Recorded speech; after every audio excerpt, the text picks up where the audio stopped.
Kaya pala madalas ang lindol. Ang Pilipinas ay matatagpuan sa Pacific Ring of Fire, kaya naman ito ay madalas na nakararanas ng mga lindol at pagputok ng mga bulkan. Mayroong ilang mga fault lines sa bansa na dapat bantayan. Narito ang ilan sa mga pinakakilalang fault lines sa Pilipinas. Mga aktibong fault line.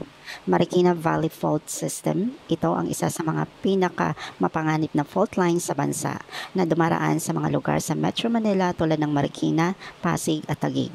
Ang fault line na ito ay may kakayahang magdulot ng malakas na lindol na may magnitude na 7.2. Western Philippine fault lines.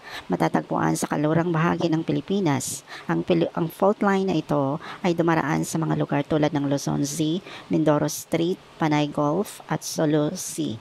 Eastern Philippine fault lines. Matatagpuan sa silang bahagi ng Pilipinas. Ang fault line na ito ay dumaraan sa Philippine Sea at may kakayahang magdulot ng malalakas na lindol.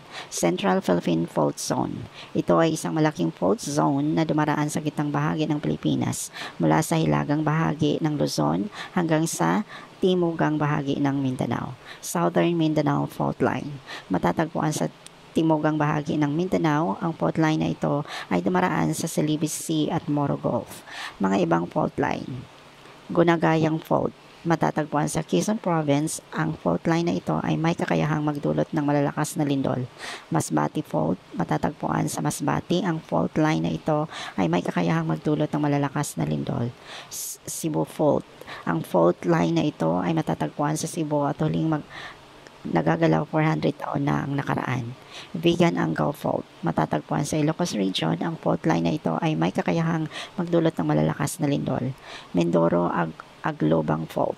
Matatagpuan sa Mindoro, ang fault line na ito ay may kakayahang magdulot ng malalakas na lindol. Sibuyan Sea Fault. Matatagpuan sa Sibuyan Sea, ang fault line na ito ay may kakayahang magdulot ng malalakas na lindol. Legazpi Lineament. Matatagpuan sa Bicol Region.